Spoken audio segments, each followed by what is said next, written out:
I didn't turn on the mic. Well, I guess we're starting over. Hey guys, so we just had our first mess up with the podcast. We were about 10 minutes in and I just realized that I didn't turn on the mic. So how are you guys doing today? Hopefully you're doing well. Hopefully your 2 weeks have been a lot less stressful than Laura and I's. Hey Laura. Hi. Hi. I was mid-yawn. Laura was literally mid into our story. It was so good. I'm so mad I didn't have the mic on, but we'll get back into it. So to give you guys an idea of what we're going to be talking about today. Hi, Titan. Hey, Titan. We're talking about conception, the pains of getting pregnant, I guess, the kind of the ups and downs of doing that, as well as miscarriages and rainbow babies after that. So the podcast is going to be a little bit deep today, but it is part of our life. It is part of something we've been through, and I'm sure a lot of people have as well that can relate. Laura, you want to start this off, or you want me to? I will for the second time. Oh, since someone didn't have the mic on the first time. Completely my fault. So, we had decided a little over a year ago that we wanted another baby. We really wanted a girl, and we were willing to try again for a girl. So, we actually got pregnant on February 14th, 2017.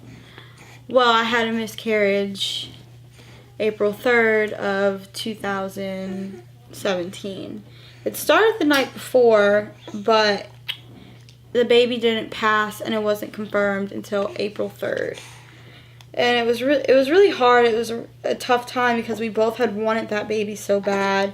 We didn't know the gender, if it was boy or girl, so we just said that it was a girl because we had 2 other boys, and we named her Nyla. Nyla Sophia Mosley. We never got to use that name because we have all boys. The pregnancy itself was just weird. I didn't have a good feeling about it to begin with. I had a feeling deep in my gut that I was going to have a miscarriage.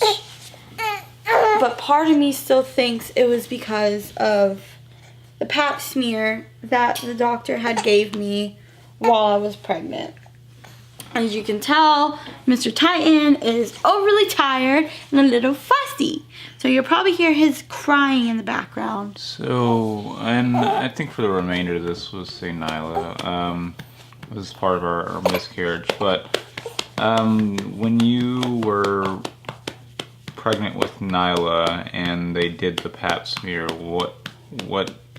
what's wrong with doing that? Well, I didn't know at the time that it's probably not in your best interest to have a pap smear while you're pregnant, especially really early on, because it scrapes your cervix, and that early on your cervix is still really soft, so it can put you in quote-unquote labor. So I had got a pap smear that day, and later that night I had started spotting, which can be normal in the beginning of pregnancy. So I had a feeling, but I was like, oh no, everything's going to be okay. And then within hours, it was just pooling blood. It was just like heavy blood, like a super bad period. Very traumatic. It was cramping. And then I had called the doctor and went in the next morning, and they had confirmed the miscarriage.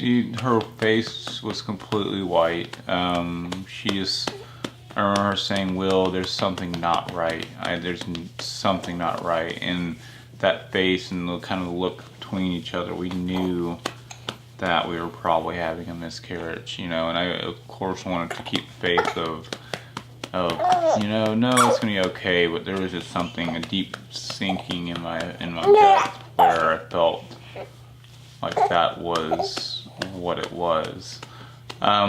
So going back a little bit with that,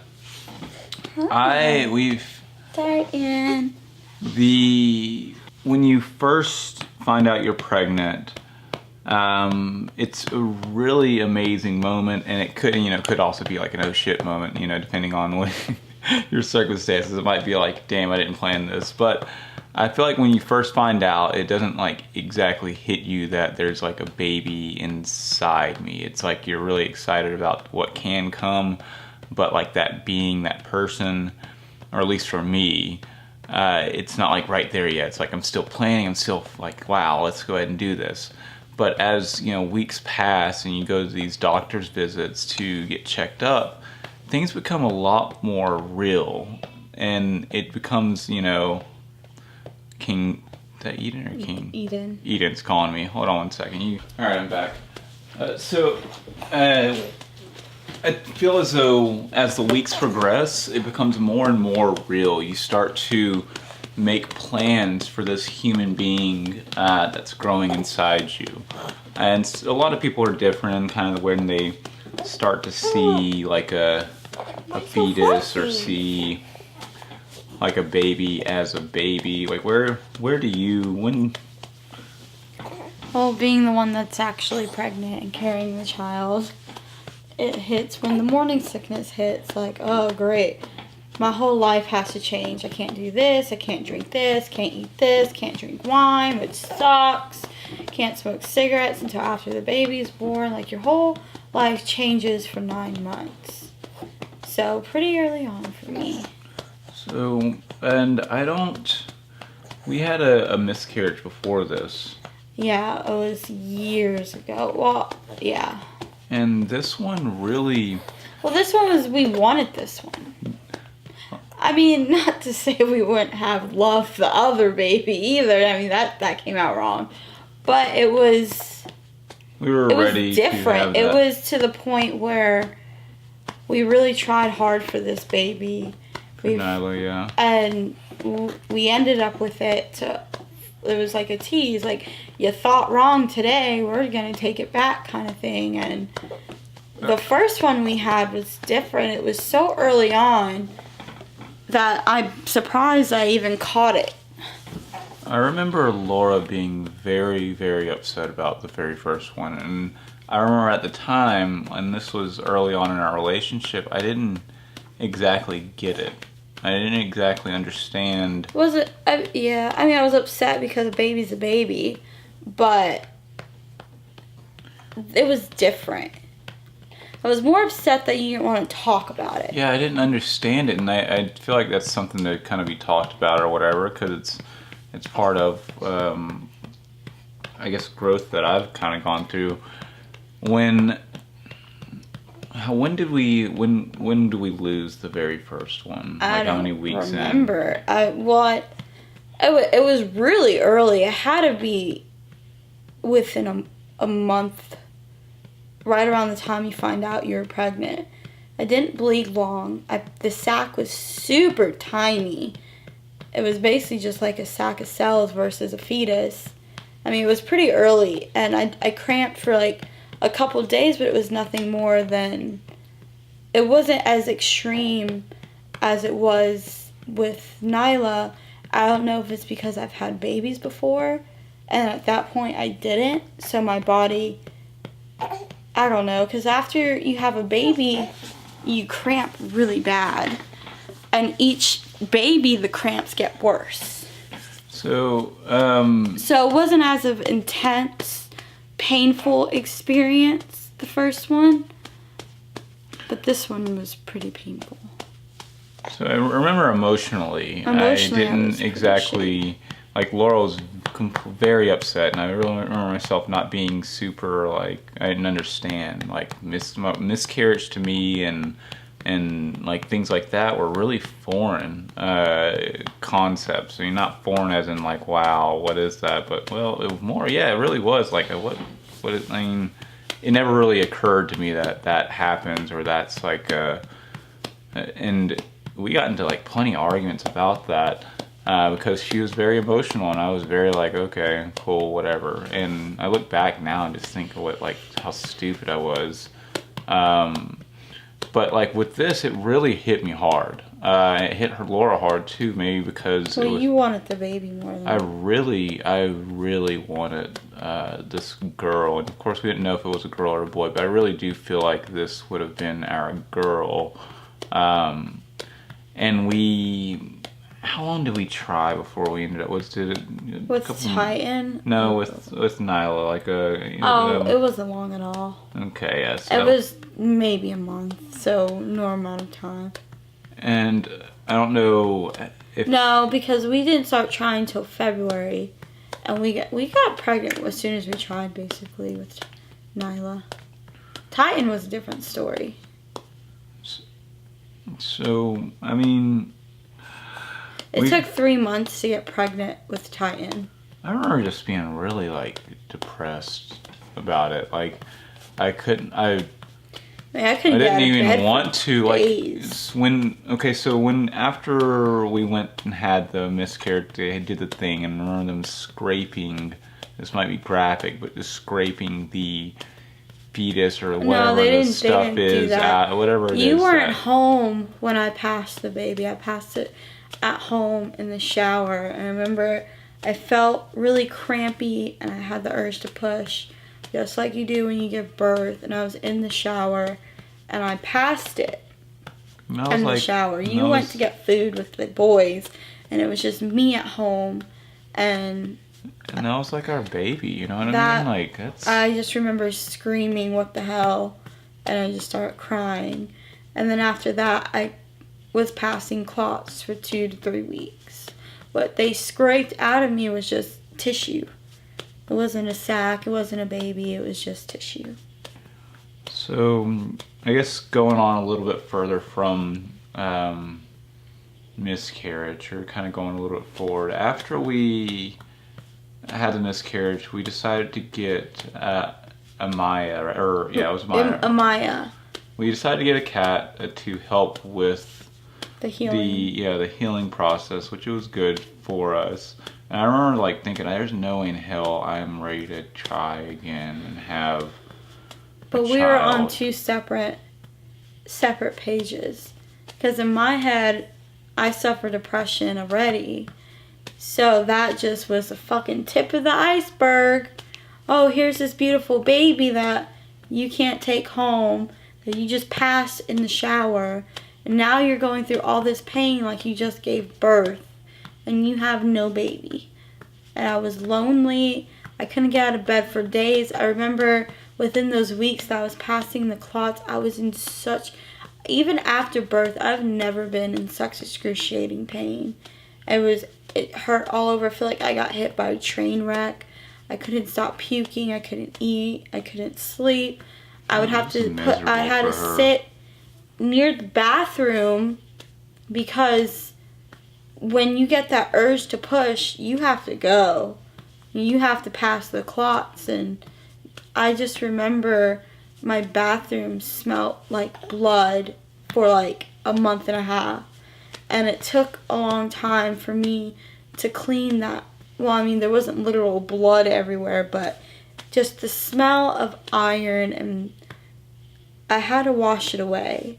And when I started washing the bathroom... Even emotionally, or like just physically? I couldn't, well, physically I couldn't do it either, because I was in a lot of pain and there was no point, so I was passing clot after clot after clot.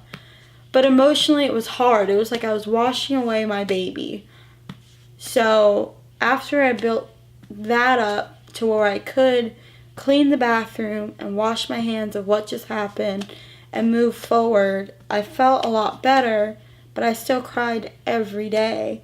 And I started to get resentful because you didn't understand why I wanted another baby so bad. Yeah, I was on like the complete opposite, where I was like, I'm mourning Nyla and I feel like having another baby or trying for another baby so soon is just, it's too much.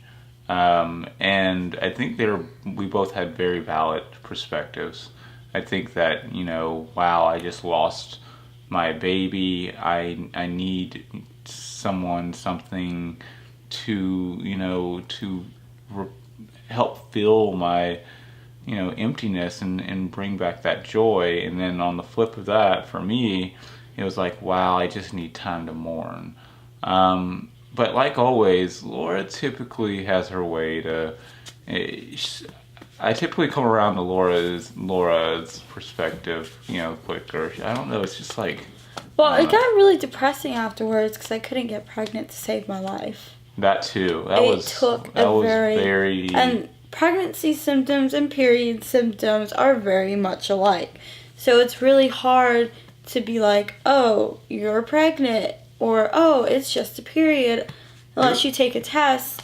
And for some reason, sometimes tests don't always work for me, especially those little stupid digital tests. It was to the point, it was just like, we did not even matter anymore, like, about, like, because we couldn't get pregnant for quite some time. I remember ordering this thing off Amazon. I remember buying, like, we probably bought like 6 different pregnancy kit things from Walmart, and I was like, Laura, this is getting fucking expensive. If we're gonna do this, we need to buy some type of thing off Amazon. So we go on Amazon, and we found a pack of 50 ovulation tests, so you can know when you're ovulating. I downloaded an app on my phone to track my ovulation cycles, and the pack of ovulation tests also came with 50 pregnancy tests. I was like, there's no way in hell we can ever go through all of these. And we did. I mean, religiously. And then it got to the point where I was sick and tired of trying and being disappointed and being sad. The trash can was full of these ovulation-y thingies. And tampons, and all sorts of stuff. So I gave up, and we just said, well, I guess it's just going to be a surprise. And it kind of was. I remember I was home and Will was working in Brevard that day. And it was probably like the last week or so of July. I don't remember the exact date. But I was home and I was not feeling good. And I went outside to smoke a cigarette and it made me throw up. And with King, that was the first sign for me that I was pregnant. Cigarettes made me feel like shit. The smell, the taste, the way the head rush hit me, it was gross. So I was like, whatever, shits and giggles. I got some pregnancy tests, let me go take one. So I took one and it was positive. And I was like, no, I'm crazy. I'm seeing shit. This isn't right. I'm not pregnant. I don't know what's going on here. So I took like 5 more, and lo and behold, they were all positive. So how do you know for sure that you're pregnant? Well, like before you tell your partner or your girl or your boyfriend or whoever it is, how do you know? It's kind of like, how do you know you're sick? You're getting sick. You know your body. You knew before I found out I was pregnant with King. I was pregnant with King. And I didn't want to take a test. And you're like, no, go in there and take a test. I was like, no, I don't want to. And I did, and you were right. I was pregnant. With Eden, I was throwing up, and I was sleeping more than usual, which is a lot because I sleep a lot. With King, I was, every time I smoked a cigarette, I just got really, really sick. And apparently I was overly emotional and bitchy. Have the tests ever been wrong? Digital or manual? Digital. Like, I've had a digital test tell me I was not pregnant when I was pregnant with Eden. That's why I don't like the digital test. They're also fucking confusing to me. I swear they are. Like, Laura gets all these 2-line, 1-line things. I just feel like, why can't it just be like pregnant and not pregnant? And I feel like we buy these digitally ones and they never work either. They do not. So with Titan, though, I don't know. There wasn't too many signs. But I remember, like, this isn't true. This is wrong. So I texted Will the picture of the pregnancy test while he was at work. I was like, hey, don't get your hopes up too high, but I think I'm pregnant. And I wanted to be excited, but at the same time, we'd had so many, like, downs that I didn't want to be like, yay, you know, this is amazing, and then, like, it not be it. Did you, when I got home, what happened? Was it like I sent you to Walmart to get me 3 different types of pregnancy tests. I mean, I had to go. Expensive. Yeah, I did. I sent him to Walmart to get me 3 different types of pregnancy tests. And they all came back positive, and I made sure to tell them not to get the digital ones because those never come back. They was doing correct. a deal. They was doing a deal on the digital ones, but I passed it up. So they all came back positive, and I was like, this time I'm not telling a soul. So before that, Laura, this is just like a nice side, whatever, and maybe you guys, or maybe guys, your ladies have done this to you, but sex is amazing when it's just like you have it and it happens. But Laura, whenever it's time to like for when we get pregnant, you have like this calendar-y thing that tells when you're most Ovulated, fertile. fertile. Ovulation is fertile or not fertile? Ovulation means fertile. Oh my god, that word I'm You ovulating. can't get pregnant unless you're ovulating. There's nothing more of a turn on than I'm ovulating. I'm Ovulating. What the hell? Oh god. Anyways, you want to elaborate any more on that? No, because I don't know what else to say. So when you have a miscarriage and you get pregnant again, at least for me, it's very hard to get like really excited or like really like, wow, we're about to have a baby. Would you agree, Laura? Yeah, but I had a friend who kind of went through the same thing, and I asked her how she moved past it.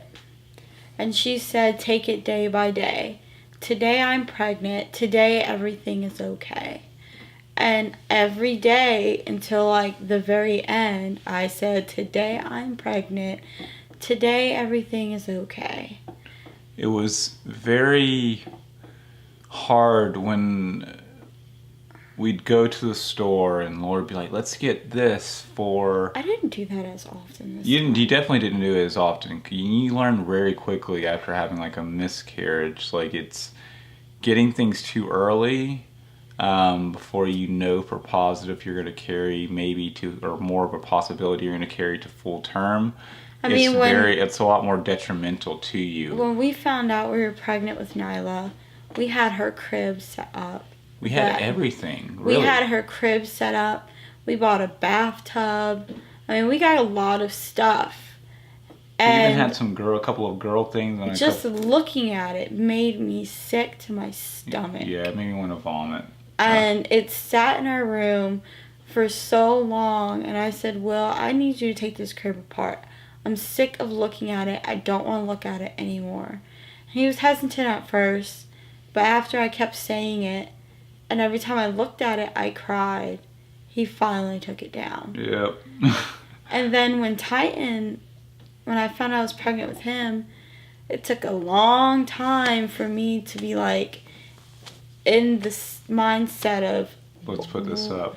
Or buy clothes. Pretty much, yeah. My mom ended up buying us most everything for him to start off with because I wouldn't do it. I didn't want to. And then my friend let me borrow a crap ton of clothes because she was being nice and awesome. And I love you, by the way, Nicole, if you're listening. And it helped a shit ton because I couldn't bear to look at clothes in a baby's closet and know that maybe I'm not going to have one. So anything could happen. So absolutely. It took a while.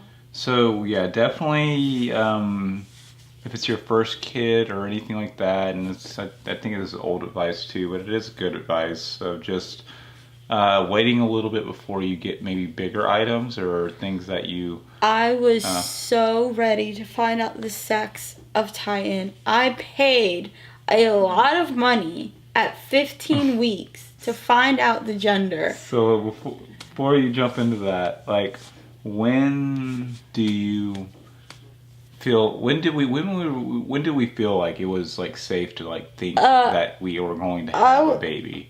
Oh, probably till my due date.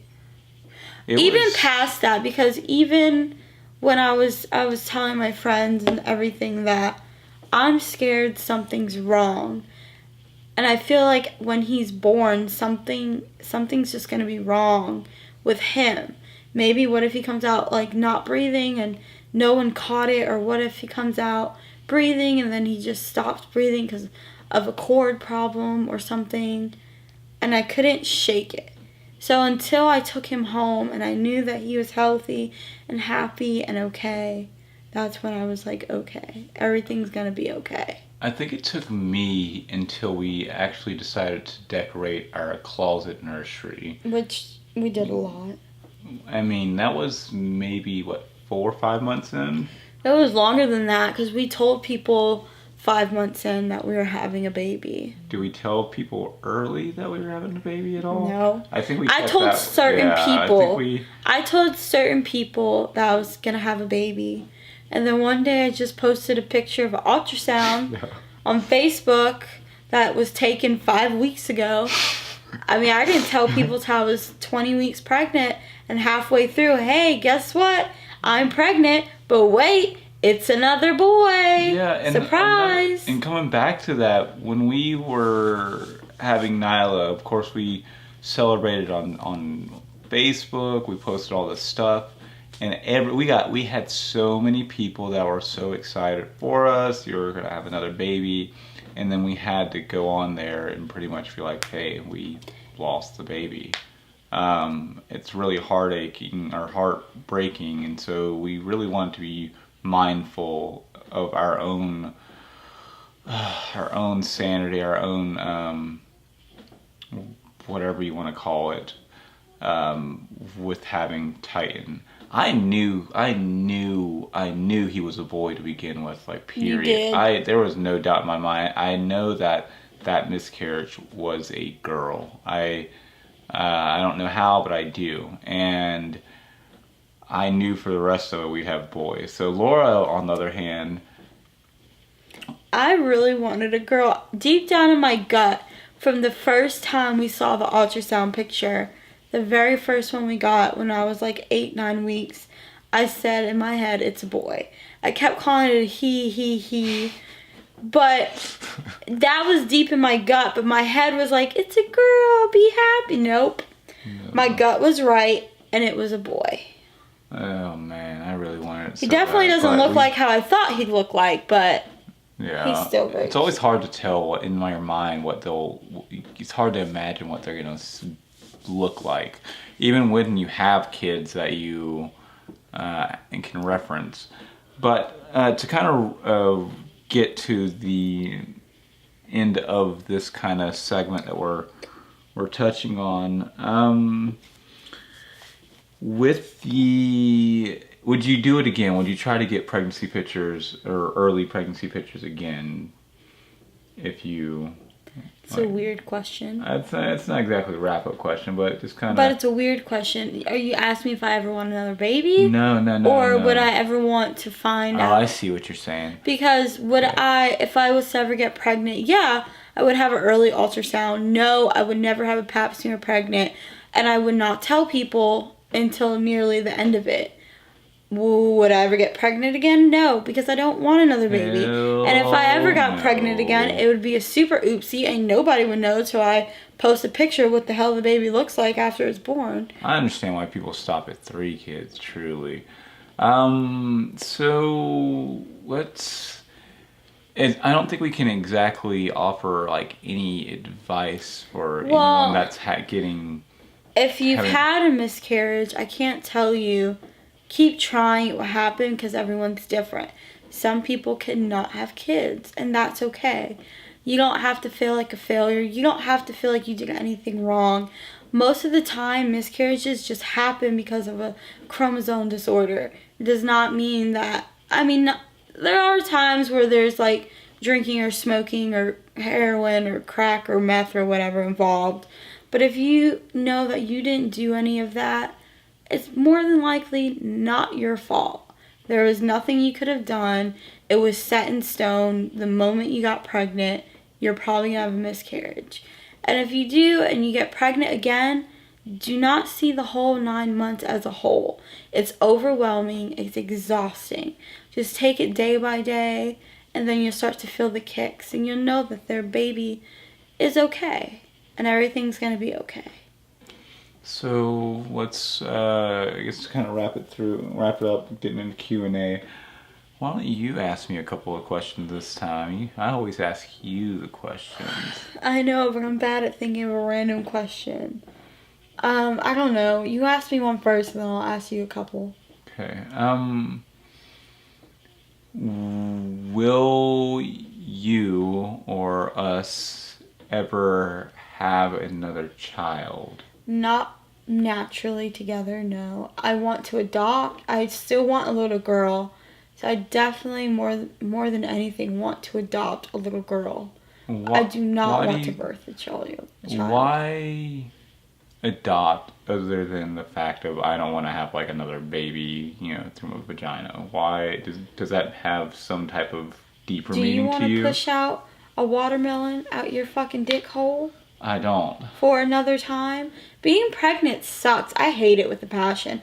I love the end result of the baby, but the first 3 months you're sick and you're tired.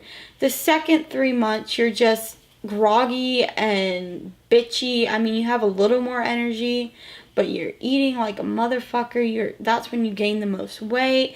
And the last 3 months is just fucking hell. I mean, you can't sleep. I literally had to roll out of bed. And I was waking up every 15 minutes to fucking pee.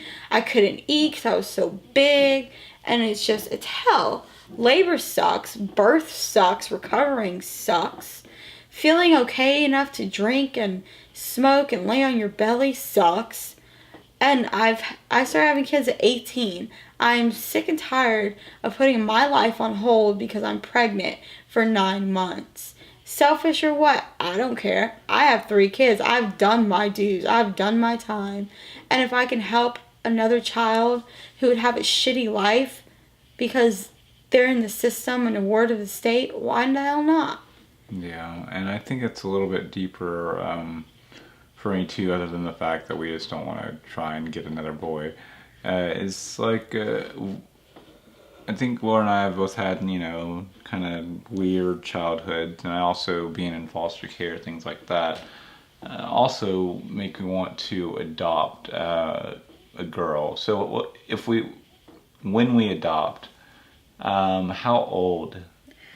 Like, and range wise? I definitely don't want an infant because that's the worst. No, you don't want an infant? No, I do not want to have to do it all over again. If it was 4? one, yeah. Oh God, they're so sassy. But yeah, I would do 4 or 5. I want them young enough to where they still think I'm like super cool role model. But I also don't want them young enough to where they're solely dependent on me for life. We're still game for adopting a Japanese girl? I don't know. I want to adopt in the country. There's so many pro-lifers out there who scream pro-life against abortion, but nobody wants to take the time or the money to adopt a child. And there's so many kids in this country that need homes. And I'm not saying people's kids in other countries don't need homes. While that may be true, people here need homes too. And we should think more on where we're going to get a kid. Plus, I really hate planes. I don't want to get on a plane. No, it's absolutely fine. So I guess I figure a good way to segue into like the ending of this. Coming back full circle. I have a question. Shut up and let me ask. Hell yeah, you got a question for me? God damn it, I think I forgot. Yes. Okay, if we never had a miscarriage and we had our little girl, would you have wanted a 4th child? Because we've always talked about having 4 kids. I think I would have. I think I would have been okay with the fact if it was a boy or a girl, because it could have been a chance of having another girl. Like, in a sense, it could have been 2 boys, 2 girls. And even if we had 3 boys, 1 girl, I still would have had my girl. I don't know. But I also say that with the fact that we have Titan now and 3 kids, and it's a lot. I really do get why people like, it's 3 kids, it's 3 kids. I think it's going to get easier when he's a little more self-sufficient. Eden and King are very self-sufficient. So, I guess coming back to that, where we were talking about adopting girl, all that, we've had an amazing experience so far, and it's only been a week or 2. with Kayla, Christopher, and Giselle. And I really feel like this, Laura, we've talked a little bit about, your sister and the tragedy, but Laura, it's so amazing to see how amazing of like an auntie and amazing of just like she does so well with them, and you can see it in how they interact with her. And it's also given me an opportunity to understand a little bit more about what life is like with, say, a 5-year-old girl, or like a preteen girl, and like to be able to see what that might feel like and be like, and it really melts my heart. Shit, Chris is a teenage boy. We're gonna have 3 of those one day. Yeah, well, yeah, Christopher is my Christopher. Anyways, but it's really cool, and I'm so happy we've had that experience so far already. It's definitely opened my heart and let me know that I am indeed wrapped around Giselle's. That you are. Yeah, she's sensitive, but she is a 5-year-old girl, and I'm not used to 5-year-old girls. I'm used to rough playing little boys, so it's definitely different. But she's cute. All right, so I think that's long enough. I think that's going to wrap up our podcast for this week. As always, show some love, share the podcast, and definitely ask us some questions or share your feedback. Amanda and Mickey and Savannah and who else has commented on our podcast has thrown some real good love. Remember. There's quite a bit of people that have shown love and really posted like. Another thing, if you view it, we don't know who views it. We only see the number. So if you view it right here or something. Right, what? Here or was right here, Oh. or something that let us know that you or put like it. Love this or hate this or something like that. Well, don't hate it. Whatever. If they hate it, they hate it. But I'm sure it's definitely amazing to see you guys' feedback and hear your stories in addition to ours. It allows us to relate to you, and it's really cool that you relate to us. And tell us where you're at when you're doing the podcast. Amanda was about to take flight to England. It was Europe. England, Europe, right? Europe's the Oh God, country? let's not get the geographics. I'm not good with that. Anyways, see you guys next week. Show us some love. Peace.